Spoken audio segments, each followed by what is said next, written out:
Warga Lamongan digemparkan oleh terbongkarnya sebuah warung ayam geprek yang ternyata menggunakan daging manusia sebagai bahan utamanya. Awalnya warung itu terkenal karena rasanya yang gurih dan berbeda dari tempat lain, hingga membuat banyak pelanggan ketagihan. Namun kecurigaan muncul saat bau anyir menyengat dari dapur dan salah satu warga menemukan potongan tubuh manusia di tempat pembuangan belakang warung. Setelah diselidiki, terungkap bahwa sang pemilik telah lama membunuh korbannya dan mengolah dagingnya menjadi ayam geprek yang dijual setiap hari. Jalan Raya Lamongan membentang kelabu di bawah langit yang meremang, matahari sore terkubur di balik awan kelam yang bergulung seperti asap kematian. Angin membawa bau tanah basah, bercampur dengan aroma rempah yang menguar dari sebuah warung sederhana di pinggir jalan, warung ayam geprek gurih nikmat. Bangunan itu tak lebih dari gubuk semi permanen, dindingnya setengah tembok retak dan setengah anyaman bambu yang rapuh, seolah menyimpan rahasia yang tak pernah diucap. Papan kayu di depan warung bertuliskan nama itu dengan cat merah yang mulai mengelupas, huruf-hurufnya miring seperti coretan tangan yang gemetar. Di bawah papan, lampu neon tua berkedip pelan, memancarkan cahaya kuning pucat yang membuat suasana semakin ganjil. Warung itu selalu ramai, seolah memiliki daya tarik yang tak bisa dilawan. Setiap sore, puluhan orang berdesakan, rela antre di bangku-bangku plastik kusam hanya untuk menikmati seporsi ayam geprek dengan sambal yang konon tak ada duanya. Aroma kuah sambal itu menari di udara, pedas, gurih, dan menggoda, namun ada sesuatu di dalamnya.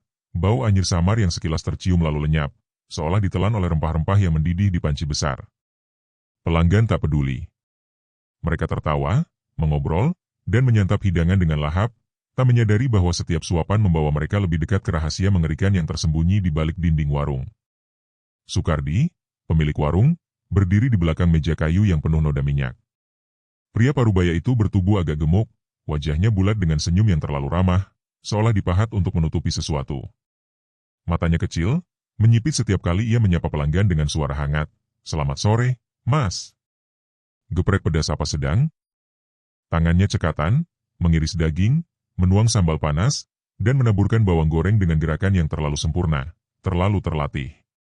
Daging di piring pelanggan terlihat empuk, berwarna pucat dengan serat halus, berbeda dari ayam biasa, tapi tak ada yang mempertanyakannya. Rasa gurih itu membuat lidah lupa berpikir.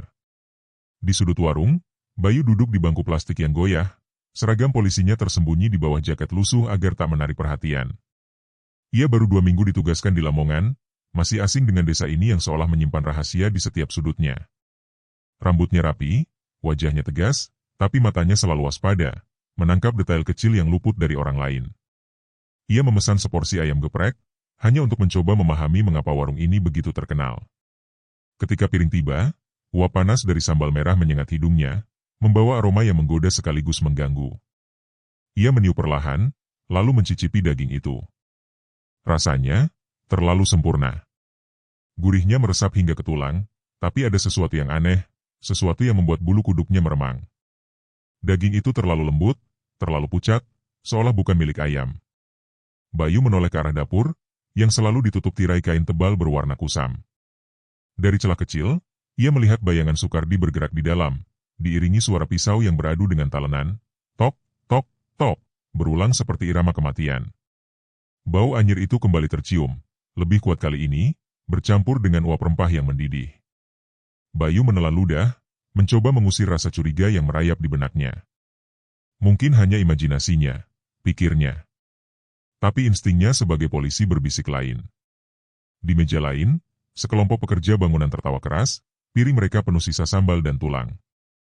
"Wah, Sukardi, ini ayam geprek bikin nagih," seru salah satu dari mereka, wajahnya berkeringat karena pedas. Sukardi hanya tersenyum, tangannya terus mengaduk panci besar di depannya. "Alhamdulillah, Mas." "Asal senang, saya ikut senang," jawabnya dengan nada yang terlalu lembut, terlalu terkendali. Bayu memperhatikan, mencatat bagaimana Sukardi selalu menutup dapur dengan cepat setiap kali seseorang mendekat, seolah ada sesuatu di dalam yang tak boleh dilihat. Di sudut lain, seorang lelaki tua berambut putih duduk sendirian, menyeruput teh hangat dari gelas kaca buram. Pak Suyono, tetua desa yang disegani, menatap keramaian warung dengan wajah muram. Matanya yang keruh seolah melihat sesuatu yang tak terlihat oleh yang lain. Warung ini makin ramai, gumamnya pelan, hampir tak terdengar di tengah suara pelanggan yang riuh. Tapi kenapa orang-orang hilang makin sering? Bayu, yang duduk tak jauh, menangkap ucapan itu. Ia menoleh, Tapi Pak Suyono hanya menunduk, seolah tak ingin bicara lebih jauh. Sukardi mendekati meja Pak Suyono, senyumnya melebar. "Pak, seperti biasa ya? Geprek sama teh hangat?" tanyanya dengan nada ramah. Pak Suyono mengangguk pelan, tapi matanya tak pernah lepas dari Sukardi. "Iya, Sukardi. Tapi jangan kebanyakan daging." "Saya sudah tua," jawabnya, suaranya rendah, penuh makna. Sukardi tertawa kecil, "Tenang, Pak. Masakan saya sehat, semua orang cocok." Ia berbalik ke dapur, dan untuk sesaat, Bayu menangkap kilatan aneh di matanya, seperti bayangan kegelapan yang tersembunyi di balik senyum itu. Matahari mulai tenggelam, mewarnai langit dengan semburat merah darah yang seolah meramalkan sesuatu. Warung masih penuh, tapi udara terasa semakin berat, seolah dinding-dinding itu menyimpan rahasia yang menjerit untuk diungkap. Bayu membayar makanannya, melangkah keluar, tapi tak bisa menahan diri untuk menoleh sekali lagi. Dari balik jendela kecil dapur, ia melihat Sukardi menutup karung besar di lantai. Karung itu tampak berat, dan noda merah gelap samar terlihat di pinggir kainnya, seolah darah yang belum kering. Jantung Bayu berdetak lebih cepat.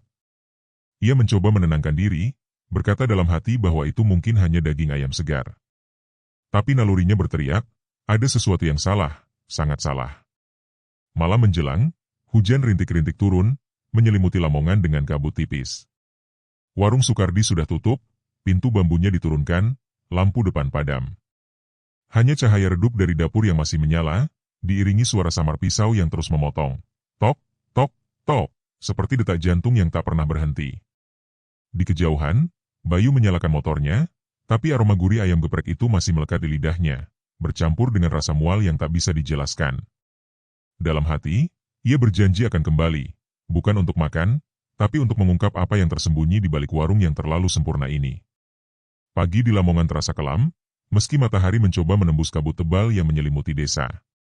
Pasar tradisional di pusat kota berderit dengan aktivitas, tapi ada ketegangan tak terucap yang merayap di antara para pedagang. Suara sayuran yang diiris, ayam yang dikokokkan, dan tawar-menawar warga bercampur dengan bisik-bisik pelan, seperti desisan ular yang siap menerkam. "Sudah dengar belum? Rangga, pedagang keliling itu, hilang sejak tadi malam," kata seorang ibu penjual sayur, matanya melirik gelisah ke arah jalan menuju warung ayam geprek gurih nikmat.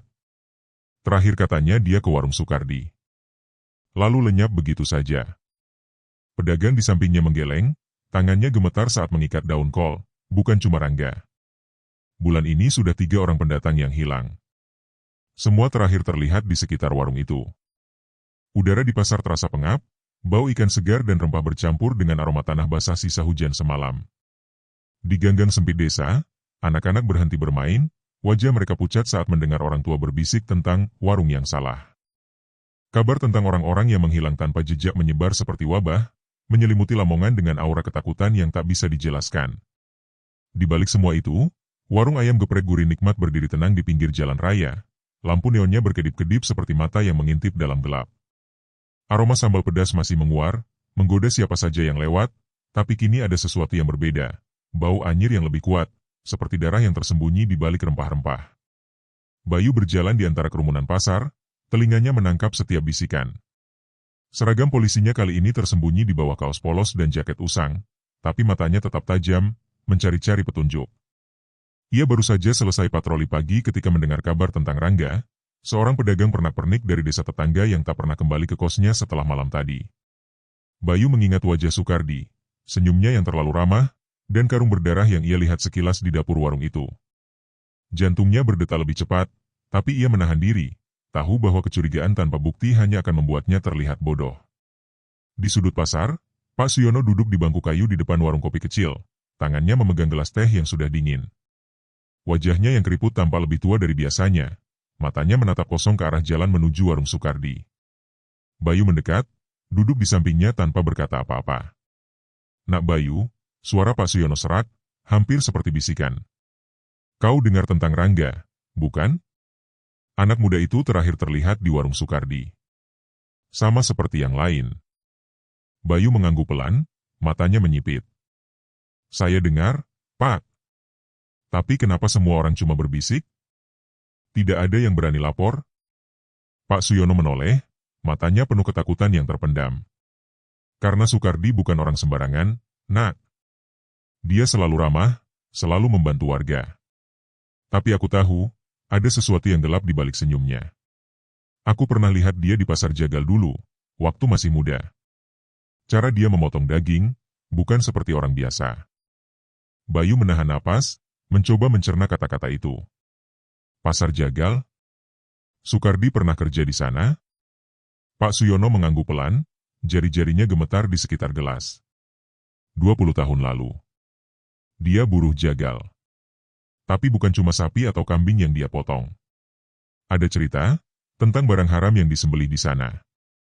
Aku tidak tahu pasti, tapi setelah itu, dia pergi. Muncul lagi dengan warung ini.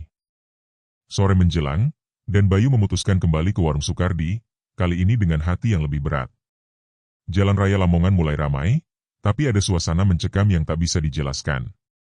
Kendaraan melintas, lampu-lampu mobil menyapu kegelapan yang mulai turun, tapi warung Sukardi berdiri seperti mercusuar kegelapan, menarik orang-orang dengan aroma sambalnya yang memabukkan. Bayu duduk di bangku pojok, memesan seporsi ayam geprek, tapi kali ini ia tak berniat makan banyak. Matanya terus mengawasi Sukardi, yang bergerak dengan cekatan di balik meja, menyapa pelanggan dengan senyum yang kini terasa seperti topeng. Dagingnya segar, Mas Bayu, kata Sukardi tiba-tiba, suaranya lembut tapi ada nada dingin di dalamnya. Bayu tersentak, tak menyangka Sukardi tahu namanya. Dari mana Bapak tahu nama saya?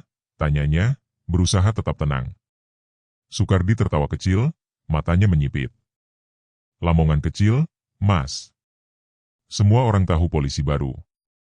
Ia kembali ke dapur, tapi Bayu merasa bulu kuduknya berdiri. Ada sesuatu di tatapan Sukardi, seperti predator yang mengintai mangsa. Bayu menunduk ke piringnya. Daging di depannya tampak pucat, seratnya terlalu halus, berbeda dari ayam yang pernah ia lihat. Ia menyentuhnya dengan sumpit, memisahkan potongan itu perlahan. Di bawah cahaya lampu neon yang berkedip, ia melihat sesuatu yang membuat darahnya membeku. Sehelai rambut hitam panjang, terselip di antara daging, lengket dengan sambal merah yang kini tampak seperti darah kental. Bayu menahan mual, tangannya gemetar saat ia mendorong piring itu menjauh. Ia melirik ke arah dapur, di mana tirai kain tebal bergerak pelan, seolah ada angin yang tak seharusnya ada. Di luar, malam semakin pekat. Hujan rintik-rintik mulai turun, menambah kesunyian yang mencekam. Warga yang lewat di depan warung berjalan cepat, kepala mereka menunduk, seolah takut menatap bangunan itu terlalu lama. Bayu mendengar suara samar dari balik dapur, tok, tok, tok, suara pisau yang memotong sesuatu, diiringi desisan air mendidih dan bau anyir yang kini tak lagi tersembunyi oleh rempah. Ia berdiri, membayar dengan tangan yang masih gemetar, lalu melangkah keluar. Dari balik jendela dapur, ia melihat sekilas Sukardi membungkuk di atas meja kayu, tangannya berlumur cairan merah gelap yang menetes ke lantai. Di kejauhan, seorang anak kecil, Bima, berlari-lari dengan bola plastiknya. Bola itu menggelinding ke arah belakang warung, dan Bima mengikutinya tanpa ragu. Ia berhenti di dekat pintu dapur yang sedikit terbuka, dan matanya melebar ketakutan. Di dalam, ia melihat karung besar di lantai, noda merah kehitaman merembes dari sisinya, seperti darah yang belum kering. Sukardi berdiri di dekatnya, memotong sesuatu dengan pisau besar, suaranya bergema, tok, tok, tok.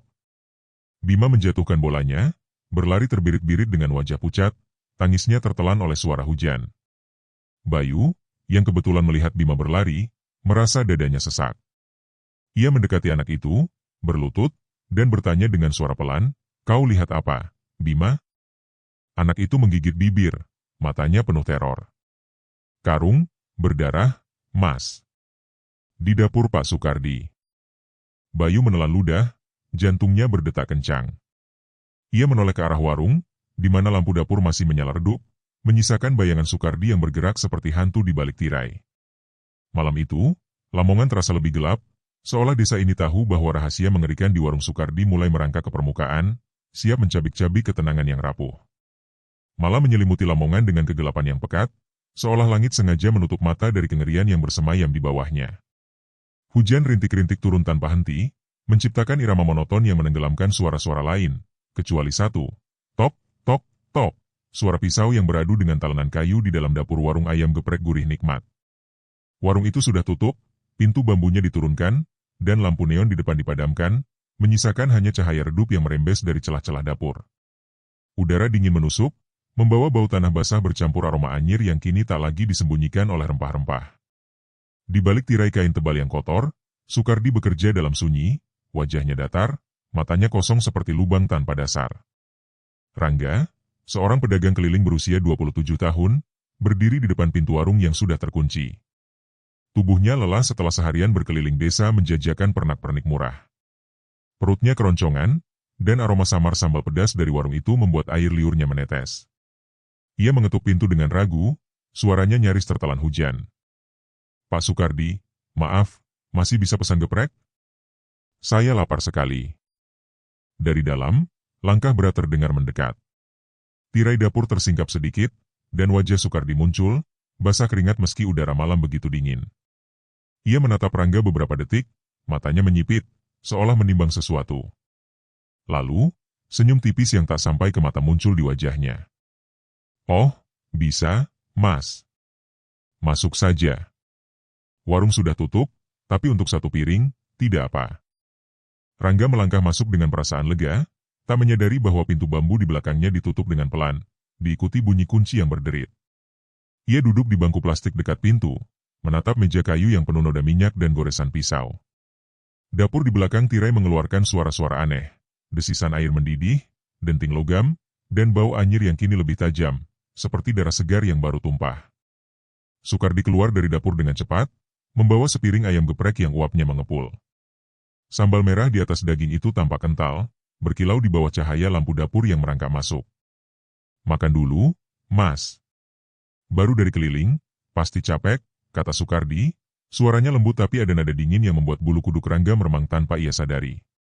Rangga menyantap dengan lahap, sendoknya menciduk daging yang empuk dan sambal yang pedas membakar lidah.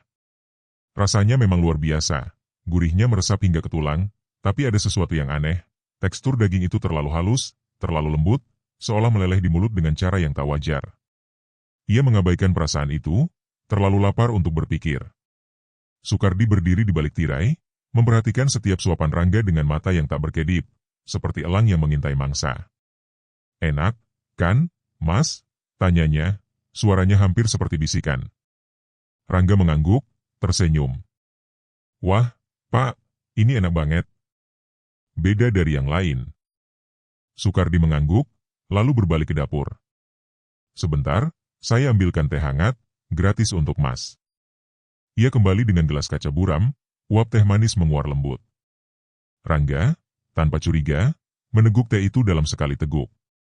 Hangatnya menyenangkan tenggorokan, tapi beberapa detik kemudian, pandangannya mulai kabur. Gelas itu jatuh dari tangannya, pecah di lantai dengan suara nyaring yang bergema di warung yang sepi. Tubuh Rangga goyah, matanya melebar penuh kebingungan sebelum akhirnya roboh ke lantai. Napasnya tersengal lalu berhenti. Sukardi berdiri di atas tubuh Rangga, wajahnya tetap tenang, seolah ia baru saja menyelesaikan transaksi biasa. Ia berlutut, memeriksa denyut nadi di leher Rangga dengan jari-jari yang dingin dan lengket. "Sudah aman," gumamnya pelan, suaranya datar seperti membaca daftar belanja. Ia menyeret tubuh Rangga ke dapur, meninggalkan jejak geseran di lantai yang kotor. Tirai kain tebal menutup dengan rapat, menelan semua suara kecuali hujan yang terus berderai di luar. Di dalam dapur, kegelapan seolah hidup. Cahaya lampu tunggal yang menggantung di langit-langit berkedip pelan, menciptakan bayangan yang menari-nari di dinding penuh noda. Meja kayu besar di tengah ruangan dipenuhi goresan pisau dan bercak merah kehitaman yang tak pernah benar-benar bersih. Di sudut, sebuah karung besar tergeletak, sisinya basah oleh cairan merah gelap yang merembes ke lantai. Sukardi meletakkan tubuh Rangga di dekat meja, lalu mengambil pisau jagal dari rak. Bilahnya panjang, berkilat, dan penuh goresan, saksi bisu dari banyak malam seperti ini. Dengan gerakan yang terlatih, Sukardi mulai bekerja. Pisau itu menyelam ke dalam daging dengan presisi yang mengerikan, memisahkan kulit dari otot dengan suara yang basah dan mengerikan. Cerak, seret, cerak. Darah mengalir deras, menggenang di lantai, menciptakan pola-pola gelap yang menyerupai lukisan kematian. Sukardi tak berkedip, wajahnya tak menunjukkan emosi, hanya fokus penuh seperti seniman yang sedang menyelesaikan karya agungnya. Ia memotong dengan kejam, sadis, setiap irisan disertai suara tulang yang retak dan daging yang robek. Potongan-potongan itu diletakkan di atas meja, disusun rapi seperti bahan masakan biasa, Tapi ada sesuatu yang mengerikan dalam ketertiban itu. Jari tangan yang masih utuh, urat yang menggantung, dan potongan daging yang terlalu pucat untuk disebut ayam. Bau darah segar memenuhi udara, bercampur dengan uap dari panci besar yang masih mendidih di kompor. Sukardi mengambil beberapa potongan, mencucinya di bawah air keran yang berkarat, lalu memasukkannya ke dalam panci. Kuah sambal menyerap daging itu, warnanya berubah menjadi merah tua yang menggoda, seolah menyembunyikan asal-usulnya. Sukardi bersenandung pelan, lagu dangdut tua yang serak, suaranya kontras dengan kengerian di depannya. Ia membuka freezer besar di sudut dapur, udara dingin menyembur keluar, membawa aroma tajam yang lebih mengerikan dari bau darah.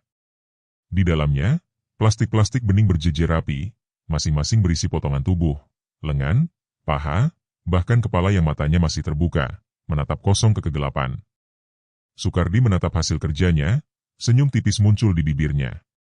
Besok akan lebih ramai, gumamnya, suaranya dingin seperti pisau yang baru ia gunakan. Ia menutup freezer, mengunci pintu dapur, dan memadamkan lampu. Warung kembali sunyi, hanya suara hujan dan angin yang bersiul di luar, seolah alam sendiri menolak menyaksikan apa yang baru saja terjadi.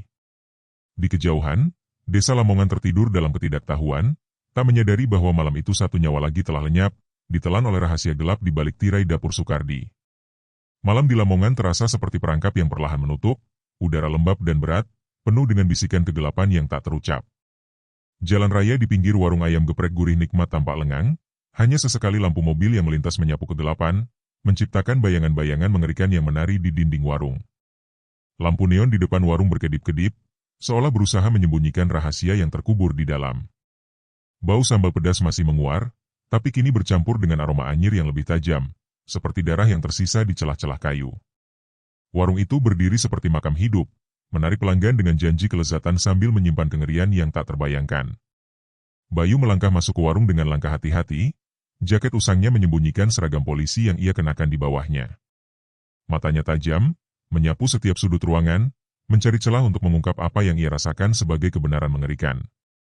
Jantungnya berdetak kencang, dipicu oleh ingatan akan rambut hitam di piringnya kemarin dan cerita Bima tentang karung berdarah. Ia duduk di bangku pojok, dekat jendela yang menghadap dapur, posisi yang memungkinkannya mengintai tanpa terlihat mencurigakan. Warung ramai seperti biasa, penuh dengan tawa pelanggan yang tak sadar, tapi bagi Bayu, setiap suara, denting piring, suara sendok, bahkan tawa Sukardi, terasa seperti bagian dari ritual gelap. Sukardi berdiri di balik meja, wajahnya tetap dihiasi senyum ramah yang kini terasa seperti topeng kulit yang dipahat dengan pisau. Tangannya cekatan, mengiris daging, menuang sambal, dan menyajikan piring-piring yang uapnya mengepul dengan aroma memabukkan. Tapi gerakannya terlalu hati-hati, terlalu terukur, seolah setiap langkah dirancang untuk menyembunyikan sesuatu. Bayu memperhatikan bagaimana Sukardi selalu menutup tirai dapur dengan cepat setiap kali seseorang mendekat, matanya melirik tajam ke arah pintu, seperti predator yang menjaga sarangnya. "Geprek pedas, Mas Bayu?" tanya Sukardi tiba-tiba, suaranya lembut tapi ada nada dingin yang membuat bulu kuduk Bayu berdiri. Malam di Lamongan terasa seperti perangkap yang perlahan menutup, udara lembab dan berat, penuh dengan bisikan kegelapan yang tak terucap. Jalan raya di pinggir warung ayam geprek gurih nikmat tampak lengang, hanya sesekali lampu mobil yang melintas menyapu kegelapan, menciptakan bayangan-bayangan mengerikan yang menari di dinding warung. Lampu neon di depan warung berkedip-kedip, seolah berusaha menyembunyikan rahasia yang terkubur di dalam. Bau sambal pedas masih menguar, tapi kini bercampur dengan aroma anyir yang lebih tajam, seperti darah yang tersisa di celah-celah kayu. Warung itu berdiri seperti makam hidup, menarik pelanggan dengan janji kelezatan sambil menyimpan kengerian yang tak terbayangkan. Bayu melangkah masuk ke warung dengan langkah hati-hati, jaket usangnya menyembunyikan seragam polisi yang ia kenakan di bawahnya. Matanya tajam, menyapu setiap sudut ruangan, mencari celah untuk mengungkap apa yang ia rasakan sebagai kebenaran mengerikan. Jantungnya berdetak kencang, dipicu oleh ingatan akan rambut hitam di piringnya kemarin dan cerita Bima tentang karung berdarah. Ia duduk di bangku pojok, dekat jendela yang menghadap dapur, posisi yang memungkinkannya mengintai tanpa terlihat mencurigakan. Warung ramai seperti biasa, penuh dengan tawa pelanggan yang tak sadar, tapi bagi Bayu, setiap suara, denting piring, suara sendok, bahkan tawa Sukardi, terasa seperti bagian dari ritual gelap. Sukardi berdiri di balik meja, wajahnya tetap dihiasi senyum ramah yang kini terasa seperti topeng kulit yang dipahat dengan pisau. Tangannya cekatan, mengiris daging, menuang sambal, dan menyajikan piring-piring yang uapnya mengepul dengan aroma memabukkan. Tapi gerakannya terlalu hati-hati, terlalu terukur, seolah setiap langkah dirancang untuk menyembunyikan sesuatu. Bayu memperhatikan bagaimana Sukardi selalu menutup tirai dapur dengan cepat setiap kali seseorang mendekat, matanya melirik tajam ke arah pintu, seperti predator yang menjaga sarangnya. "Geprek pedas, Mas Bayu?" tanya Sukardi tiba-tiba, suaranya lembut tapi ada nada dingin yang membuat bulu kuduk Bayu berdiri. Kegelapan menyelimuti Lamongan seperti jubah maut, langit hitam pekat tanpa secercah bintang, hanya suara hujan yang berderai pelan, seolah alam sendiri berduka atas rahasia yang terkubur di desa ini. Pasar tua di pinggir kota, yang kini tinggal puing-puing kenangan, terasa hidup kembali dalam bayangan masa lalu Sukardi. 20 tahun lalu, tempat itu adalah neraka di bumi. Bau darah hewan bercampur dengan teriakan pedagang dan jeritan ternak yang disembelih. Di bawah lampu minyak yang berkedip, Sukardi, saat itu masih muda, berdiri di sudut pasar dengan pisau jagal di tangan, matanya kosong, wajahnya kaku, seolah jiwanya telah lama terkikis oleh aroma darah yang tak pernah pudar. Malam ini, di dalam warung ayam geprek gurih nikmat, Sukardi duduk sendirian di dapur setelah warung tutup. Cahaya lampu tunggal di langit-langit berkedip, menciptakan bayangan yang menari-nari di dinding penuh noda. Meja kayu di depannya masih basah oleh darah segar, pisau jagalnya tergeletak di samping talenan yang penuh goresan. Ia menatap pisau itu, jari-jarinya meraba bilahnya yang dingin, dan pikirannya melayang kembali ke masa lalu, ke malam yang mengubahnya menjadi monster. 20 tahun lalu, di pasar tua, Sukardi bukan sekadar buruh jagal. Ia terlibat dalam lingkaran gelap, sebuah sindikat jagal ilegal yang tak hanya menyembelih hewan curian, tapi juga sesuatu yang jauh lebih mengerikan. Malam itu, di gudang belakang pasar, bos jagal, seorang pria bertubuh besar dengan suara serak, menyeret seorang pria asing yang terikat dan penuh luka. "Potong dia, Sukardi," perintah bos itu, matanya dingin seperti baja. "Jangan tanya. Lakukan saja, atau kau yang berikutnya." Sukardi, saat itu masih muda dan ketakutan, memegang pisau dengan tangan gemetar. Pria itu memohon, suaranya pecah, "Tolong, jangan, aku punya anak." Tapi pisau Sukardi sudah menukik, memotong daging manusia untuk pertama kalinya, cerak. Suara tulang patah, darah yang menyembur, dan aroma anyir yang hangat membanjiri indranya. Bukan mual yang ia rasakan, melainkan sesuatu yang lain, kepuasan gelap yang merayap di dadanya, seperti api yang baru dinyalakan. Kembali ke masa kini, Sukardi tersenyum tipis di dapur warungnya, matanya berkilat di bawah cahaya lampu yang redup. Ia membuka freezer besar di sudut ruangan, udara dingin menyembur keluar, membawa bau darah yang tajam. Di dalamnya, plastik-plastik bening berjejer rapi, berisi potongan tubuh, lengan, paha, bahkan sebuah kepala dengan mata yang masih terbuka, menatap kosong. "Kalian semua sama," gumamnya, suaranya serak, hampir seperti bisikan kepada hantu. "Datang ke warungku, makan dengan lahap, memuji rasaku. Kalian tidak pernah tahu." Ia menutup freezer, lalu mengambil pisau, mengasahnya dengan gerakan lambat, seret, seret, seret, suara logam yang bergema seperti nyanyian kematian. Di luar, Bayu berdiri di bawah pohon beringin besar di seberang warung, tubuhnya tersembunyi dalam bayang-bayang. Hujan telah reda, tapi udara tetap dingin, menusuk tulang. Ia mengintai warung, matanya tertuju pada cahaya redup yang merembes dari dapur. Suara pisau yang diasah terdengar samar, setiap gesekan membuat jantungnya berdetak lebih cepat. Ia tahu ada sesuatu yang mengerikan di balik tirai dapur itu, tapi tanpa bukti, ia tak bisa berbuat banyak. Pikirannya kembali ke percakapan dengan Pak Suyono di pasar pagi tadi, kata-kata lelaki tua itu masih bergema. "Sukardi bukan manusia biasa, Nak. Dia terbiasa dengan darah, dengan kematian. Hati-hati, atau kau jadi korban berikutnya." Bayu memutuskan untuk mendekat, langkahnya pelan, hampir tak bersuara di tanah basah. Ia bersembunyi di samping warung, dekat jendela dapur yang kayunya sudah lapuk. Dari celah kecil, ia melihat Sukardi berdiri di depan meja, pisau di tangannya menukik ke bawah dengan kekuatan brutal, cerak. Potongan daging terlepas, darah menyembur, mengalir di meja seperti sungai kecil yang hitam di bawah cahaya lampu. Bayu menahan napas, tangannya mengepal, tahu bahwa itu bukan daging ayam. Sukardi mengiris dengan gerakan sadis, setiap potongan disertai suara daging yang robek dan tulang yang retak, seolah ia menikmati setiap detik dari kekejaman itu. Darah menggenang di lantai, menciptakan pola-pola mengerikan yang tampak hidup, bergerak dalam bayangan. Tiba-tiba, Sukardi berhenti. Kepalanya menoleh tajam ke arah jendela, seolah merasakan tatapan Bayu. Siapa di sana? Suaranya dingin, berat, seperti bilah pisau yang baru diasah. Bayu membeku, jantungnya berdetak kencang hingga terasa akan meledak. Ia merapat ke dinding, berusaha menahan napas. Sukardi melangkah mendekat, pisau masih di tangan, darah menetes dari bilahnya ke lantai. Tik, tik, tik. Aku tahu ada yang mengintip, kata Sukardi, suaranya kini lebih rendah, penuh ancaman. Kau pikir aku bodoh? Aku tahu setiap langkah di desa ini. Keluar, atau aku yang akan menemukanmu. Bayu menahan diri untuk tidak bergerak, keringat dingin membasahi dahinya. Ia bisa mendengar langkah Sukardi, berat dan terukur, mendekati jendela. Cahaya lampu dari dapur menyapu wajah Sukardi, memperlihatkan matanya yang berkilat seperti mata binatang buas. Kau tidak bisa sembunyi selamanya, bisik Sukardi, suaranya seperti racun yang merayap di udara. Semua orang akhirnya datang ke warungku. Dan mereka tidak pernah pergi. Ia tertawa kecil, serak, suara yang membuat bulu kuduk Bayu berdiri. Sukardi akhirnya berbalik, kembali ke mejanya, tapi Bayu tahu pria itu tidak benar-benar melepaskan kewaspadaannya. Malam di Lamongan terasa seperti perangkap yang semakin mengencang, udara dingin menusuk tulang, dan kabut tebal merayap di sepanjang jalan raya, seolah menyembunyikan rahasia mengerikan yang mengintai. Warung ayam geprek gurih nikmat berdiri sunyi di pinggir jalan, pintu bambunya tertutup rapat, tapi cahaya redup dari dapur masih merembes keluar, membawa aroma anyir yang kini tak lagi terselubung oleh bau sambal pedas. Suara hujan telah reda, digantikan oleh keheningan yang mencekam, hanya sesekali dipecah oleh derit kayu warung yang seolah berbisik tentang kengerian di dalamnya. Di kebun belakang warung, pepohonan berdiri seperti saksi bisu, daun-daunnya bergoyang pelan di tiupan angin, seolah meratap atas apa yang terkubur di bawahnya. Bayu bersembunyi di balik semak belukar di kebun belakang, tubuhnya merapat ke tanah basah, napasnya tertahan untuk menghindari suara sekecil apapun.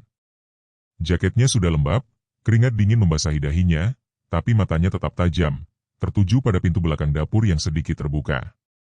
Suara pisau yang beradu dengan talenan, tok, cerak, seret, menggema pelan, setiap irisan disertai desisan daging yang robek dan tulang yang patah, membuat jantung Bayu berdetak kencang seperti genderang perang. Ingatan tentang karung berdarah yang dilihat Bima dan potongan daging yang bukan ayam di meja Sukardi menghantui pikirannya, mendorongnya untuk mendekat meski ketakutan menggerogoti nyalinya.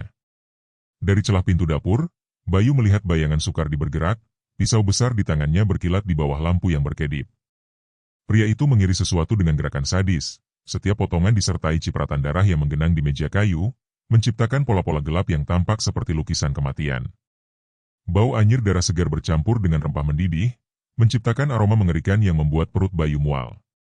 Ia merayap lebih dekat, bersembunyi di balik tumpukan kayu tua, dan melihat karung besar di sudut dapur, noda merah kehitaman di sisinya kini lebih jelas, basah dan mengilap seperti darah yang belum kering. Di lantai, genangan cairan merah merembes, mengalir pelan menuju celah-celah papan kayu. Tiba-tiba, suara jeritan samar terdengar dari arah kebun, tipis dan penuh keputusasaan, seperti seseorang yang berjuang melawan maut. Bayu menahan napas, tubuhnya membeku, matanya menyapu kegelapan untuk mencari sumber suara itu. Jeritan itu terhenti secepat ia muncul, digantikan oleh bunyi berat, seperti sesuatu yang diseret di tanah basah. Ia menyorotkan senter kecilnya dengan hati-hati, cahayanya lemah untuk menghindari perhatian. Di tanah becek, ia melihat jejak roda gerobak kecil, bercampur dengan bercak merah yang samar, seolah darah telah bercampur dengan air hujan. Nalurinya berteriak, itu darah. Jantungnya berdetak lebih cepat, tangannya gemetar saat ia menelusuri jejak itu, yang mengarah ke sudut kebun yang tersembunyi di balik semak belukar. Di sana, di bawah pohon pisang yang daunnya layu, Bayu menemukan sehelai rambut panjang berwarna hitam, tersangkut di akar pohon, lengket dengan cairan merah yang berbau anyir. Ia menggenggam rambut itu, jari-jarinya gemetar, tahu bahwa ini bukan kebetulan. Ini bukan ayam, bisiknya pada diri sendiri, suaranya serak penuh kengerian. Ia menoleh ke arah dapur, di mana Sukardi masih bekerja, bayangannya menari-nari di balik tirai kain tebal. Suara pisau terus bergema, cerak, seret, diiringi tetesan darah yang jatuh ke lantai, setiap bunyi seperti palu yang memaku ketakutan di hati Bayu. Tiba-tiba, pintu dapur terbuka lebar, dan Sukardi melangkah keluar, membawa karung besar yang sama yang dilihat Bayu sebelumnya. Pria itu bergerak dengan langkah berat, karung di pundaknya tampak berat, mengeluarkan bunyi gemeretak samar seperti tulang yang bergesekan. Bayu merapat ke semak, tubuhnya nyaris tenggelam di tanah basah, napasnya tertahan. Sukardi berhenti di tengah kebun, menatap ke arah kegelapan seolah merasakan kehadiran seseorang. "Siapapun kau," suaranya rendah, dingin seperti pisau yang baru diasah, "jangan coba-coba main di wilayahku." Ia membuang karung itu ke tanah dengan suara keras, "Hut!" dan noda merah di karung itu menyebar, mencemari tanah seperti luka yang terbuka. Bayu menahan mual, matanya tak bisa lepas dari karung itu. Di bawah cahaya bulan yang samar, ia melihat sesuatu yang mengerikan. Sebuah jari manusia, pucat dan kaku, menyembul dari celah karung, lengket dengan darah yang masih basah. Sukardi mengambil sekop dari sudut kebun, mulai menggali tanah dengan gerakan cepat, brutal, seolah ingin menyembunyikan dosanya secepat mungkin. Setiap sekopan tanah disertai suara nafasnya yang berat, dan sesekali ia menoleh ke belakang, matanya menyapu kegelapan seperti elang yang mencari mangsa. "Kalian semua akan makan di warungku," gumamnya, suaranya penuh ejekan, "dan kalian akan suka, selalu suka." Bayu tahu ia harus bergerak, tapi kakinya terasa lumpuh, terperangkap oleh kengerian yang ia saksikan. Ia merogoh saku jaketnya, mengambil ponsel dengan tangan gemetar, mencoba merekam apa yang dilihatnya, tapi tangannya terlalu goyah untuk menangkap gambar dengan jelas. Sukardi tiba-tiba berhenti menggali, kepalanya menoleh tajam ke arah semak tempat Bayu bersembunyi. "Aku tahu kau di sana," katanya, suaranya seperti racun yang merayap di udara. "Kau pikir aku tidak tahu polisi muda yang suka mengintip? Keluar sekarang, atau aku akan menyeretmu sendiri." Bayu menahan napas, tubuhnya menempel ke tanah, jantungnya berdetak begitu kencang hingga ia takut Sukardi bisa mendengarnya. Sukardi melangkah mendekat, sekop di tangannya berkilat, noda darah di bilahnya tampak seperti lukisan kematian. "Kau tidak bisa lari dari warungku," bisik Sukardi, suaranya serak, penuh ancaman. Semua orang akhirnya kembali, dan mereka tidak pernah pergi. Ia mengayunkan sekop ke semak, hanya beberapa inci dari tempat Bayu bersembunyi, tanah berterbangan, dan bau darah semakin kuat. Untungnya, suara angin kencang dari pohon-pohon di kebun memecah keheningan, membuat Sukardi menoleh ke arah lain. Ia menggerutu, hanya angin, lalu kembali ke lubang yang ia gali, memasukkan karung itu ke dalamnya dengan gerakan kasar. Bayu memanfaatkan kesempatan itu untuk merayap menjauh, tubuhnya gemetar, pikirannya dipenuhi gambaran jari pucat dan karung berdarah. Ia berlari kecil menuju rumah Pak Suyono, mengetuk pintu dengan panik. Pak Suyono membuka pintu, wajahnya pucat melihat Bayu yang basah kuyup dan gemetar. "Nak, apa yang kau lihat?" tanyanya, suaranya serak penuh ketakutan. Bayu masuk, napasnya tersengal. "Pak, saya lihat karung itu. Ada jari manusia di dalamnya." Sukardi menguburnya di kebun belakang. Dia tahu saya mengintainya. Pak Suyono menutup mata, tangannya mencengkeram tongkat kayu. "Ya Tuhan, Nak. Dia bukan manusia. Dia iblis. Kalau dia tahu kau melihat, kau dalam bahaya." Bayu mengepal tangan, tekadnya bercampur ketakutan. "Saya tidak akan berhenti, Pak. Saya harus ungkap ini, sebelum lebih banyak orang hilang." Malam itu, Lamongan terasa seperti neraka yang menunggu meledak. Di warung, Sukardi berdiri di depan lubang yang baru ia tutup, sekop di tangannya masih berlumur darah. Ia tersenyum tipis, matanya berkilat di bawah cahaya bulan. "Polisi muda," gumamnya, suaranya penuh ejekan, "kau pikir kau bisa menghentikanku? Warungku akan terus ramai, dan mereka akan makan, selalu makan." Di kejauhan, Bayu bersumpah dalam hati, di bawah langit yang gelap, bahwa ia akan menghentikan Sukardi, meski itu berarti menatap langsung ke dalam jurang kengerian yang semakin dalam. Malam di Lamongan terasa seperti napas terakhir sebelum kematian, udara dingin dan pengap, seolah desa ini telah dikutuk untuk menyimpan rahasia yang mengerikan. Warung ayam geprek gurih nikmat berdiri seperti makam yang hidup, pintu bambunya tertutup rapat, tapi cahaya redup dari dapur merembes keluar, membawa aroma anyir darah yang tak bisa lagi disembunyikan oleh uap sambal pedas. Suara jangkrik di kebun belakang terdengar seperti jeritan pelan, dan angin yang bersiul membawa bisikan kengerian yang merayap di setiap sudut. Di dalam dapur, Sukardi bekerja dalam sunyi, pisau jagalnya menari di atas talenan, tok, cerak, seret. Setiap irisan disertai suara daging yang robek dan tulang yang patah, seperti simfoni kematian yang tak pernah berhenti. Bayu bersembunyi di samping warung, tubuhnya merapat ke dinding kayu yang lapuk, jantungnya berdetak kencang seperti palu yang memukul dadanya. Ia mengenakan sarung tangan hitam dan jaket usang, wajahnya tersembunyi di bawah topi, berusaha menyatu dengan kegelapan. Pikirannya dipenuhi gambaran karung berdarah dan jari manusia yang ia lihat di kebun belakang, mendorongnya untuk mengambil risiko terbesar malam ini, menyelinap ke dapur Soekardi. Ia tahu bukti nyata ada di sana, di balik tirai kain tebal yang selalu tertutup, dan ia harus mendapatkannya sebelum Soekardi mencium kehadirannya. Dengan hati-hati, Bayu meraba gagang pintu samping dapur, kayunya sudah rapuh dan berderit pelan saat ia mendorongnya. Suara itu membuatnya membeku, napasnya tertahan, takut menarik perhatian Soekardi. Dari dalam, suara pisau terus bergema, cerak, seret, diiringi desisan air mendidih dan bau anyir yang kini begitu kuat, seperti darah segar yang membanjiri ruangan. Bayu mengintip melalui celah pintu, melihat Soekardi berdiri di depan meja kayu, pisau besar di tangannya menukik dengan kekuatan brutal, memotong sesuatu yang pucat dan berurat. Darah menyembur, mengalir di meja seperti sungai kecil, menciptakan genangan hitam yang berkilau di bawah lampu yang berkedip. Wajah Soekardi kosong, matanya dingin seperti kaca, tapi ada senyum tipis di bibirnya, seolah ia menikmati setiap irisan. Bayu menyelinap masuk, merayap di balik lemari kayu tua yang penuh noda. Bau darah begitu tajam hingga membuatnya mual, tapi ia menahan diri, tahu bahwa ini adalah kesempatan satu-satunya. Di sudut ruangan, ia melihat freezer besar, pintunya sedikit terbuka, mengeluarkan udara dingin yang membawa aroma mengerikan. Dengan tangan gemetar, Bayu merogoh saku jaketnya, mengambil kamera saku kecil, dan mendekati freezer. Ia menarik pintunya pelan, dan apa yang ia lihat membuat darahnya membeku.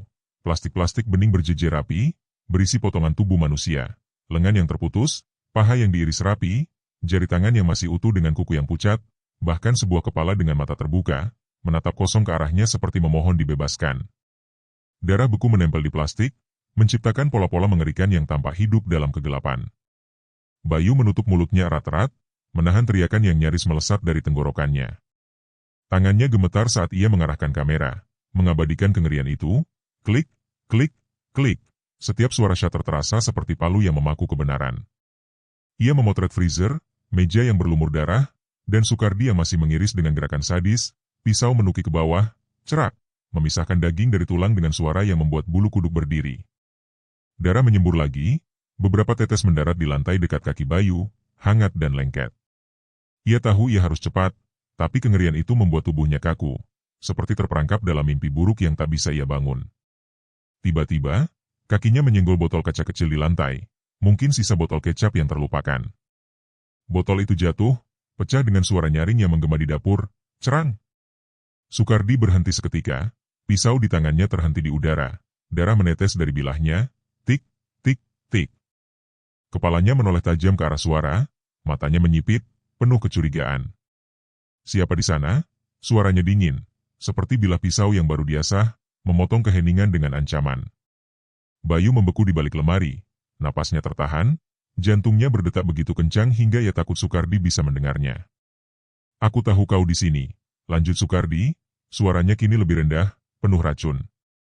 "Kau pikir aku bodoh, polisi muda? Kau pikir aku tidak tahu kau mengintipku?" Soekardi melangkah mendekat, pisau masih di tangan, darah menetes ke lantai dengan setiap langkah. Bayu merapat ke lemari, tubuhnya gemetar, keringat dingin membasahi wajahnya. Ia bisa mendengar derit lantai kayu di bawah sepatu Soekardi, setiap langkah seperti hitungan mundur menuju kematian. "Kau tidak bisa sembunyi selamanya," bisik Soekardi, suaranya serak, seperti nyanyian kematian. "Semua orang datang ke warungku, dan mereka tidak pernah pergi. Kau akan jadi bagian dari itu, polisi." Ia mengayunkan pisau ke arah lemari, bilahnya hanya beberapa inci dari wajah Bayu, memotong udara dengan suara seret yang mengerikan. Tiba-tiba, angin kencang dari luar membuat jendela dapur berderit keras, mengalihkan perhatian Soekardi. Ia menggerutu, hanya angin, lalu berbalik ke mejanya, tapi matanya masih menyapu ruangan, seolah tahu ada sesuatu yang tak beres. Bayu memanfaatkan kesempatan itu, merayap keluar dengan hati-hati, tubuhnya nyaris tak bersuara di lantai yang licin oleh darah. Ia mendorong pintu samping, keluar ke kegelapan, dan berlari kecil menuju rumah Pak Suyono, kamera di tangannya terasa seperti bom yang siap meledak. Sesampainya di rumah Pak Suyono, Bayu mengetuk pintu dengan panik, napasnya tersengal, wajahnya pucat seperti mayat. Pak Suyono membuka pintu, matanya melebar melihat keadaan Bayu. "Nak, apa yang terjadi? Kau kelihatan seperti melihat hantu," suaranya serak, penuh ketakutan. Bayu masuk, tangannya gemetar saat ia mengeluarkan kamera. "Bukan hantu, Pak. Ini lebih buruk," katanya, suaranya pecah. Ia menyalakan kamera, menunjukkan foto-foto yang ia ambil, freezer penuh potongan tubuh, jari tangan yang pucat, kepala dengan mata kosong, dan meja yang berlumur darah. Pak Suyono menutup mulutnya, tubuhnya gemetar, air mata mengalir di pipinya yang keriput. Ya Tuhan, ini nyata. Sukardi, dia iblis, bisiknya, suaranya nyaris tak terdengar. Bayu menatapnya, matanya penuh tekad bercampur kengerian. Pak, ini bukti yang kita butuhkan. Saya akan bawa ini ke polisi besok pagi. Kita harus hentikan dia sebelum ada korban lagi. Pak Suyono mengangguk, tapi wajahnya dipenuhi ketakutan. Nak, kau sudah masuk ke sarangnya. Kalau dia tahu kau punya ini, dia tidak akan membiarkanmu hidup. Bayu mengepal tangan, tahu bahwa kata-kata itu benar. Di kejauhan, warung Sukardi masih berdiri dalam kegelapan, lampu dapurnya berkedip seperti mata yang tak pernah tidur, dan suara pisau, tok, cerak, seret, terus bergema, seperti janji kematian yang menanti siapapun yang berani mengungkap rahasia mengerikan di balik dapur itu. Langit Lamongan tenggelam dalam kegelapan yang mencekam, awan hitam menutupi bulan, seolah alam sendiri berusaha menyembunyikan kengerian yang merayap di desa ini. Warung ayam geprek gurih nikmat berdiri seperti monumen dosa, pintu bambunya tertutup rapat, tapi cahaya redup dari dapur masih merembes, membawa aroma anyir darah yang kini tak bisa lagi ditutupi oleh uap sambal pedas. Suara jangkrik di kebun belakang terdengar seperti jeritan pelan, dan angin yang bersiul membawa bau tanah basah bercampur dengan kematian. Di dalam dapur, Sukardi duduk di kursi kayu tua, pisau jagalnya berkilat di bawah lampu yang berkedip, tangannya berlumur darah yang belum kering. Matanya menyipit, seolah merasakan ancaman yang mendekat, dan senyum tipis di bibirnya penuh ejekan, seperti predator yang tahu mangsanya sudah terperangkap. Bayu melangkah cepat menuju kantor polisi di pusat kota, kamera saku di tangannya terasa seperti beban maut.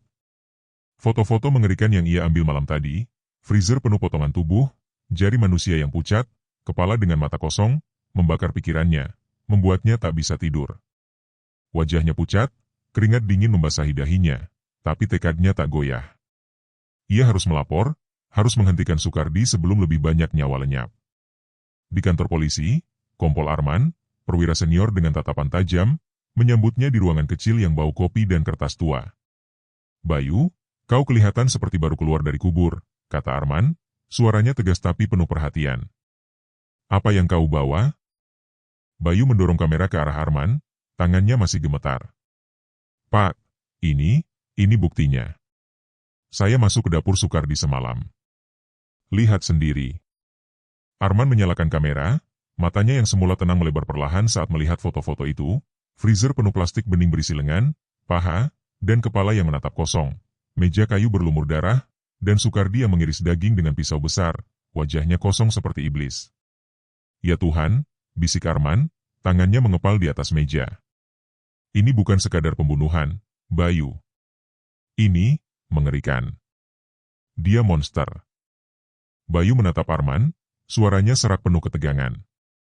Pak, saya lihat sendiri. Itu bukan daging ayam.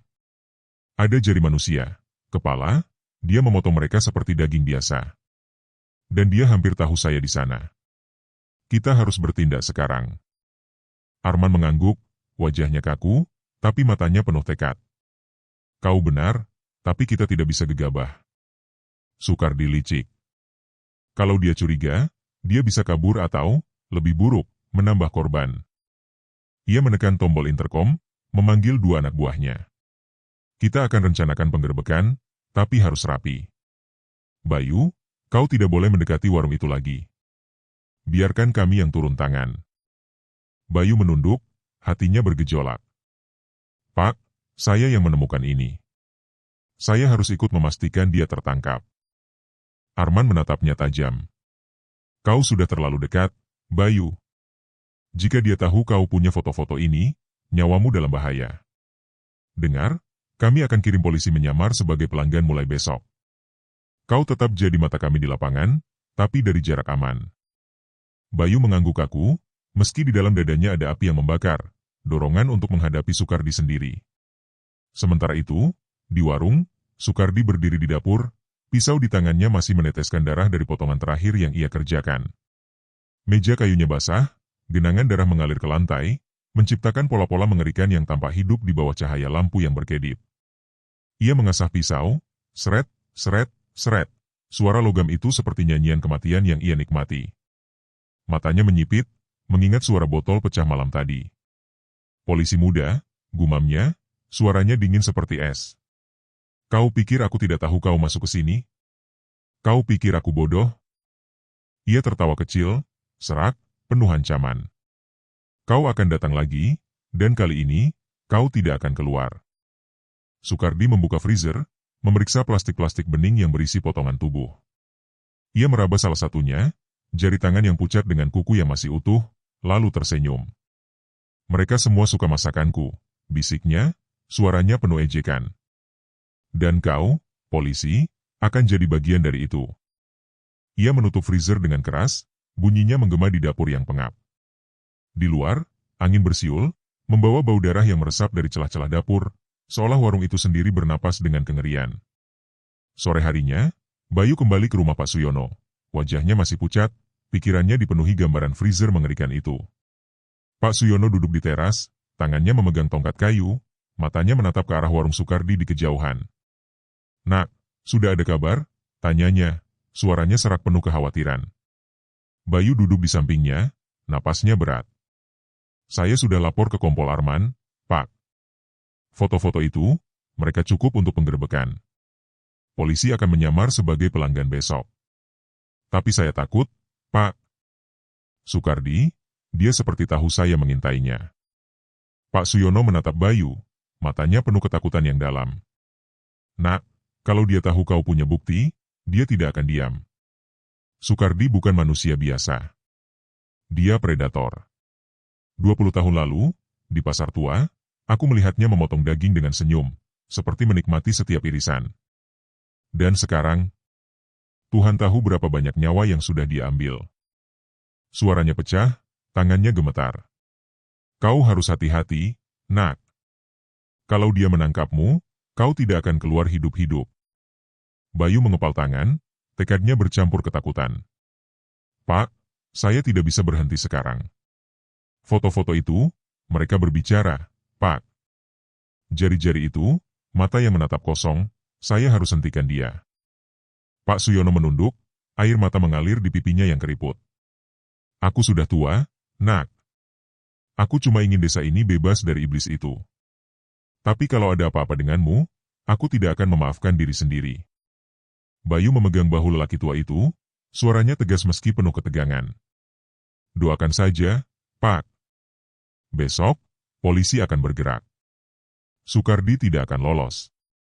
Di warung, Sukardi berdiri di depan meja dapurnya, pisau di tangannya menukik ke bawah dengan kekuatan brutal. Cerak.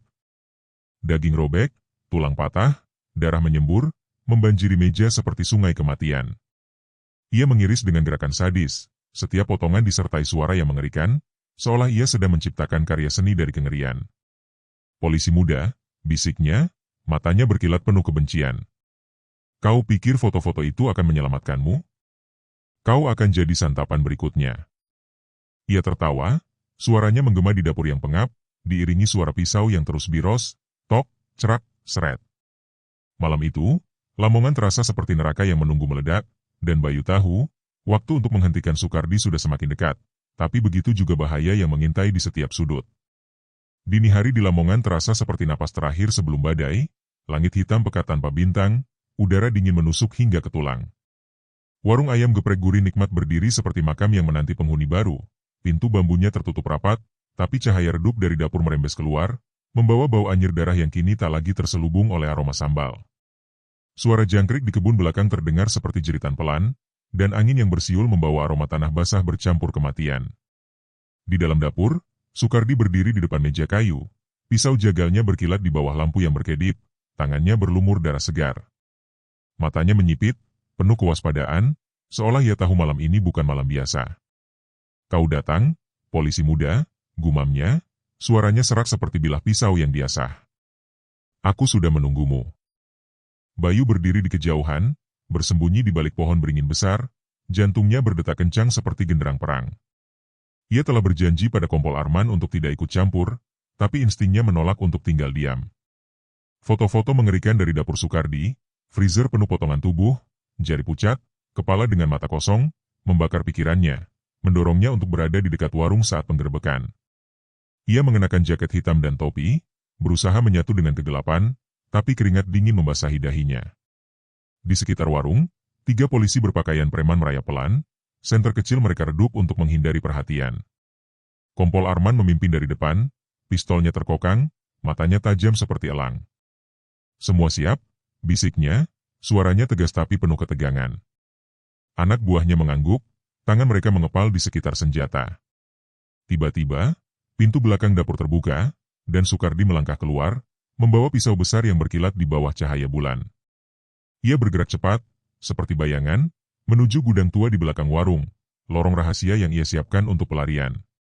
Karung besar tersampir di pundaknya, mengeluarkan bunyi gemertak seperti tulang yang bergesekan, noda merah gelap merembes dari sisinya. Arman memberi kode tangan, dan polisi menyebar, mengurung Sukardi dari berbagai arah. Tapi Sukardi tiba-tiba berhenti, kepalanya menoleh tajam ke kegelapan. "Jadi kalian akhirnya datang," katanya, suaranya dingin, penuh ejekan. "Polisi muda, kau yang membawa mereka, bukan? Aku tahu kau tidak akan diam." Bayu, yang masih bersembunyi, merasa jantungnya hampir berhenti. Sukardi tahu keberadaannya. Arman melangkah maju, pistolnya terarah. "Letakkan pisaumu, Sukardi. Kau sudah terkepung. Tidak ada jalan keluar." Sukardi tertawa serak, suaranya menggema seperti nyanyian kematian. "Terkepung? Kalian pikir aku takut? Aku sudah hidup dengan darah selama 20 tahun. Kalian terlambat, Pak Polisi." Ia mengayunkan pisau, bilahnya memotong udara dengan suara seret yang mengerikan, dan dengan gerakan cepat, ia berlari menuju gudang tua. Pintunya berderit keras saat ia masuk. Polisi bergerak cepat, mengikuti Sukardi ke dalam gudang. Bayu tak bisa menahan diri, keluar dari persembunyiannya dan berlari mendekat, meski tahu ini melanggar perintah Arman. Di dalam gudang, bau busuk menyengat, seperti kematian yang telah membusuk selama bertahun-tahun. Drum-drum besi berkarat berjejer, beberapa penutupnya setengah terbuka, memperlihatkan cairan merah pekat yang menghitam. Di atas meja kayu, catatan-catatan lusuh bertumpuk, penuh nama-nama dengan tanda silang, daftar korban yang tak pernah kembali. Sukardi berdiri di tengah ruangan, pisau di tangannya berkilat, wajahnya menyeringai seperti iblis. "Kalian pikir bisa menangkapku?" teriaknya, suaranya penuh kebencian. "Aku yang memilih siapa yang hidup, siapa yang jadi santapan." Arman memberi isyarat, polisi menyebar, senjata mereka terarah. "Letakkan pisaumu sekarang, Sukardi, atau kami tembak," teriak Arman, suaranya tegas tapi ada getar ketegangan. Sukardi malah melompat maju, pisau di tangannya melesat ke arah polisi terdekat. Bila itu menggores lengan polisi itu, darah menyembur, dan pria itu jatuh dengan teriakan kesakitan. "Lumpuhkan dia," teriak Arman, dan tembakan peringatan menggema ke udara, tapi Sukardi bergerak lincah, menggunakan drum-drum sebagai perisai. Setiap kali ia muncul, pisaunya mengayun dengan kekuatan brutal.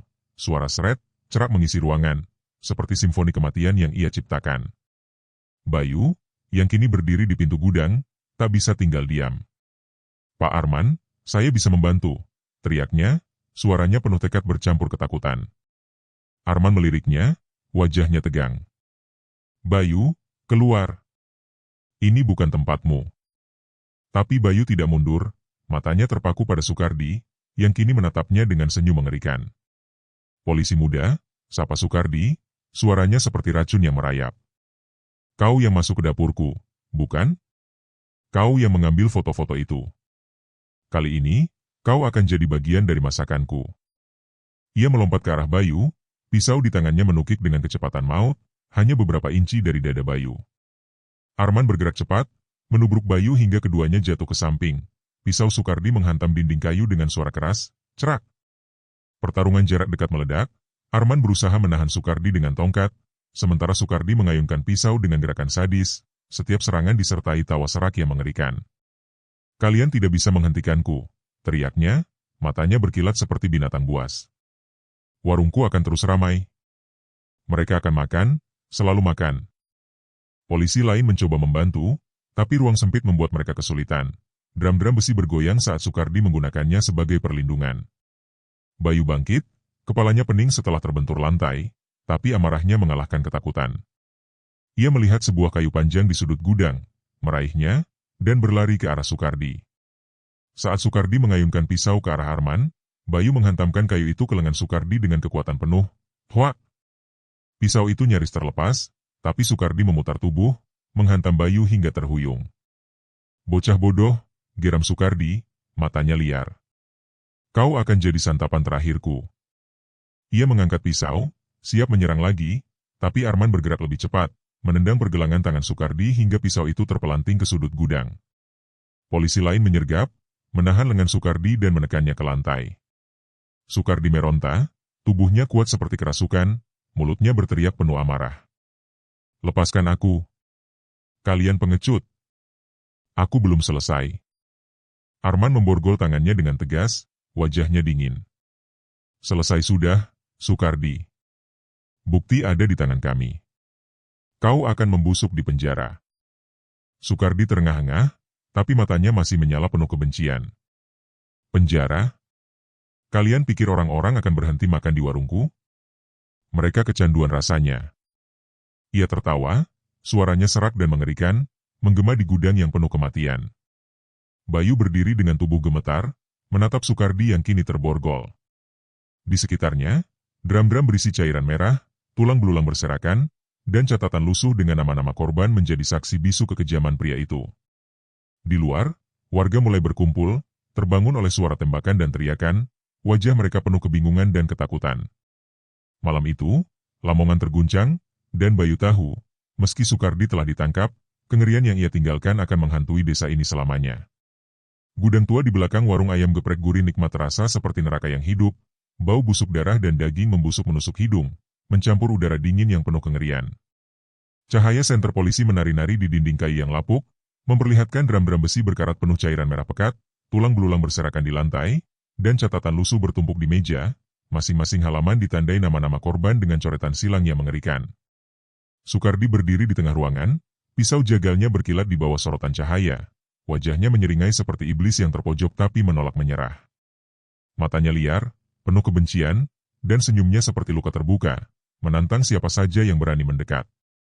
Kompol Arman berdiri di depan, pistolnya terarah, napasnya berat tapi tegas. Letakkan pisaumu, Sukardi, teriaknya, suaranya menggema di gudang yang pengap. Kau sudah tidak punya jalan keluar. Menyerahlah sekarang. Sukardi tertawa keras, suaranya serak, seperti cakar yang menggores jiwa. Menyerah? Kau pikir aku takut pada kalian, Pak Polisi? Aku yang mengendalikan desa ini. Mereka makan dari tanganku, memuji masakanku, dan mereka akan kembali, selalu kembali. Ia mengayunkan pisau dengan gerakan brutal, bilahnya memotong udara dengan suara seret yang mengerikan, memaksa polisi di dekatnya mundur. Bayu, yang berdiri di pintu gudang meski dilarang Arman, merasa dadanya sesak. Gambar freezer penuh potongan tubuh, jari pucat, dan kepala dengan mata kosong menghantui pikirannya, bercampur dengan kemarahan yang membakar. Ia tidak bisa tinggal diam, tidak setelah melihat kengerian yang disembunyikan Sukardi. Sukardi, teriaknya, suaranya pecah, penuh emosi yang mengaduk. Kau monster. Berapa banyak nyawa yang kau ambil? Berapa banyak keluarga yang kau hancurkan? Matanya berkaca-kaca, campuran amarah dan kesedihan atas warga yang tak tahu telah memakan daging manusia di warung itu. Sukardi menoleh ke arah Bayu, matanya menyipit, senyumnya melebar penuh ejekan. Polisi muda, kau berani bicara soal monster? Kalian semua makan di warungku. Kau juga, Bayu. Kau menikmati rasanya, bukan? Gurih, lembut, tak tertandingi. Ia tertawa lagi, suaranya seperti pisau yang menusuk hati. Kalian semua sama. Kalian memuji, kalian antre, kalian ketagihan. Dan sekarang kau berani menunjukku? Kau bagian dari ini, polisi. Kata-kata itu menghantam Bayu seperti pukulan, membuatnya tersentak, rasa bersalah dan mual membanjiri dadanya. Arman melangkah maju, suaranya dingin tapi penuh kemarahan. Cukup, Sukardi. Kau pikir kau bisa lolos dengan ini? Bukti ada di tangan kami. Freezer itu, drum-drum ini, catatan korbanmu. Kau akan membusuk di penjara. Sukardi memutar pisau di tangannya, darah dari potongan sebelumnya menetes ke lantai. Tik, tik, tik. Penjara? katanya, suaranya rendah, penuh ancaman. Kalian pikir jeruji besi bisa menghentikanku? Rasa masakanku akan terus hidup di lidah mereka. Mereka akan merindukanku, Pak Polisi. Dan kau, Bayu, kau akan mengingat rasa itu setiap kali kau tidur. Tanpa peringatan, Sukardi melompat ke depan, pisau di tangannya melesat ke arah polisi terdekat. Bila itu menggores lengan polisi itu, darah menyembur, dan pria itu jatuh dengan teriakan kesakitan. Lumpuhkan dia, teriak Arman, dan tembakan peringatan menggema, menggetarkan dinding gudang. Sukardi bergerak lincah, menggunakan drum-drum sebagai perisai, setiap munculnya disertai ayunan pisau yang brutal, cerak, seret, seperti predator yang menolak dikalahkan. Bayu, tak bisa menahan diri, berlari masuk, mengabaikan perintah Arman.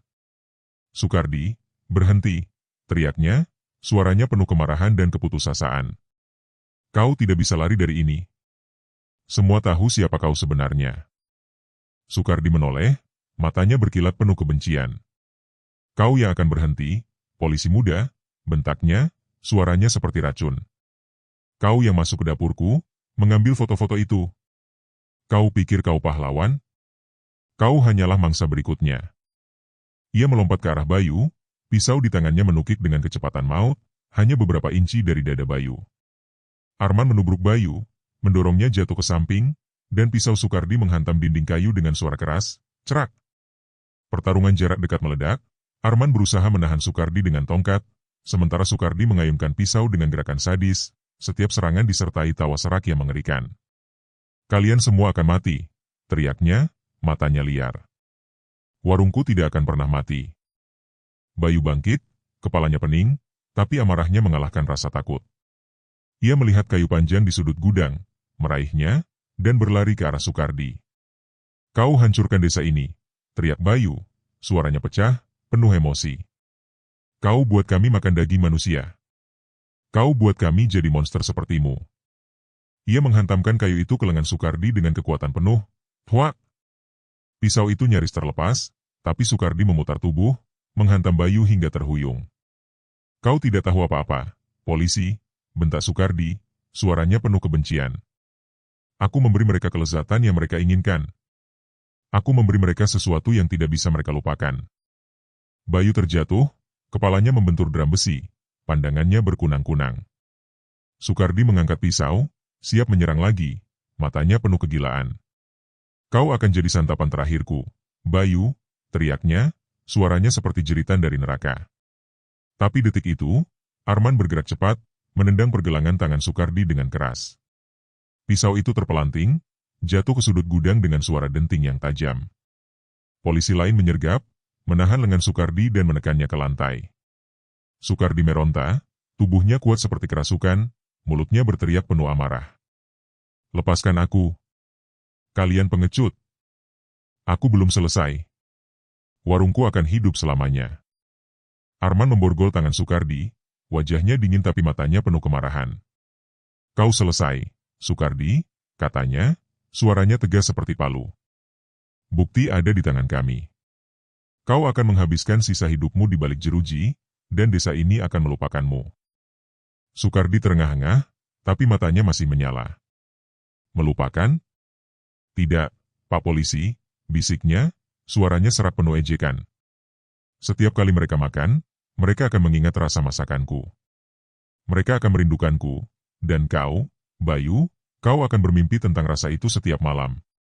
Kata-kata itu menghantam Bayu seperti pisau, membuatnya tersentak, rasa bersalah dan kengerian membanjiri dadanya. Bayu berdiri dengan tubuh gemetar, menatap Sukardi yang kini terborgol. Kau salah, Sukardi, katanya, suaranya pecah, penuh emosi. Mereka akan jijik padamu. Mereka akan muntah setiap kali mengingat apa yang kau berikan. Kau bukan dewa, kau cuma monster yang akan dilupain. Sukardi tertawa kecil, suaranya serak, tapi matanya kosong, seolah tahu permainannya telah berakhir. Polisi mengangkatnya, menyeretnya keluar dari gudang, sementara warga mulai berkumpul di luar, wajah mereka penuh kebingungan dan ketakutan mendengar suara tembakan dan teriakan. Arman berdiri di depan Bayu, tangannya memegang bahu pemuda itu. Kau berani, Bayu, tapi kau juga bodoh, katanya, suaranya tegas tapi ada kehangatan di dalamnya. Tapi tanpa keberanianmu, kita tidak akan sampai sejauh ini. Bayu menunduk, air mata mengalir di pipinya, campuran lega dan trauma. Pak, saya makan di warung itu. Saya bagian dari ini, bisiknya, suaranya penuh penyesalan. Arman menggeleng. Jangan salahkan dirimu, Bayu. Kau yang membongkar kebenaran. Itu yang penting. Gudang tua itu kini sunyi, hanya aroma darah dan kematian yang tersisa. Di luar, warga berdesakan, beberapa menangis, beberapa berteriak marah, menyadari kengerian yang telah mereka konsumsi tanpa tahu. Malam itu, Lamongan terguncang, dan Bayu tahu, meski Sukardi telah ditangkap, luka yang ia tinggalkan akan menghantui desa ini selamanya. Pagi di Lamongan terasa seperti fajar baru setelah badai panjang. Sinar matahari lembut menyapu jalanan yang masih basah oleh sisa hujan. Udara segar membawa aroma tanah dan rumput, seolah alam berusaha menyucikan desa dari kengerian yang telah mencengkeramnya. Warung ayam geprek gurih nikmat kini berdiri sepi, dikelilingi garis polisi kuning yang berkibar pelan di tiupan angin. Jendela kayunya tertutup rapat, pintu bambunya terkunci, dan bau anyir yang dulu meresap kini perlahan memudar, digantikan oleh keheningan yang penuh makna. Desa ini telah terbangun dari mimpi buruk, tapi luka yang ditinggalkan Sukardi masih terasa, seperti bekas sayatan yang perlahan sembuh namun tak pernah benar-benar hilang. Kabar penangkapan Sukardi menyebar seperti api, mencapai setiap sudut Lamongan dan meluas hingga media nasional. Wartawan berbondong-bondong datang, kamera mereka menyorot warung yang kini menjadi monumen bisu kengerian. Judul berita menghiasi layar televisi dan halaman koran, geger Lamongan, warung ayam geprek gunakan daging manusia. Warga berkumpul di depan warung, wajah mereka campuran syok, kemarahan, dan kesedihan. Beberapa menangis histeris, menyadari mereka telah memakan daging manusia tanpa tahu, sementara yang lain hanya terdiam, menatap garis polisi dengan mata kosong, tak sanggup berkata-kata. Bayu berdiri di tepi jalan, menatap kerumunan dengan hati yang berat namun penuh kelegaan. Trauma masih menghantuinya, gambar freezer penuh potongan tubuh, jari pucat, dan tawa serak Sukardi, tapi ada cahaya baru di dadanya, secercah harapan bahwa kebenaran telah menang. Pak Suyono mendekatinya, tongkat kayunya mengetuk tanah dengan pelan. Wajahnya yang keriput kini tampak lebih ringan meski masih diliputi kesedihan. Nak Bayu, katanya, suaranya lembut namun penuh makna, kau telah menyelamatkan desa ini. Tapi luka ini, akan lama sembuhnya. Bayu menoleh, matanya berkaca-kaca.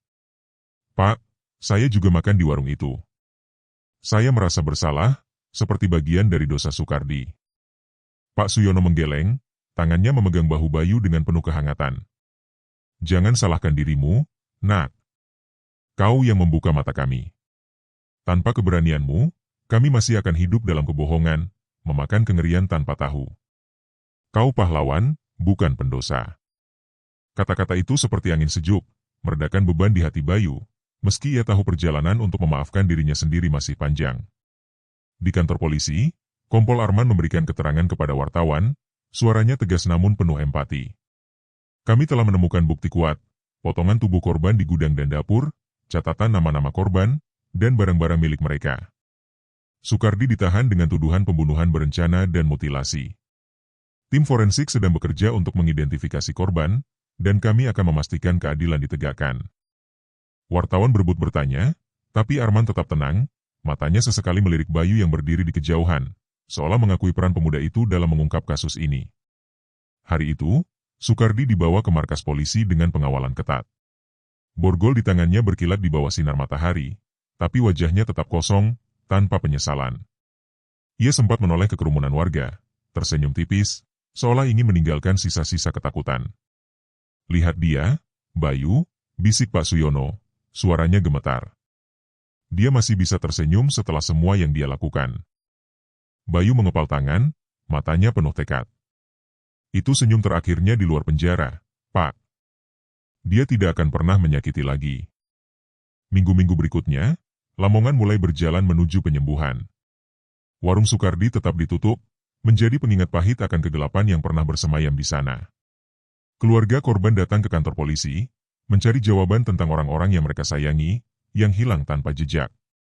Setiap pengumuman hasil identifikasi forensik diiringi tangis pilu, tapi juga kelegaan bahwa kebenaran akhirnya terungkap. Bayu sering hadir, membantu menenangkan keluarga, meski dirinya sendiri masih bergulat dengan trauma.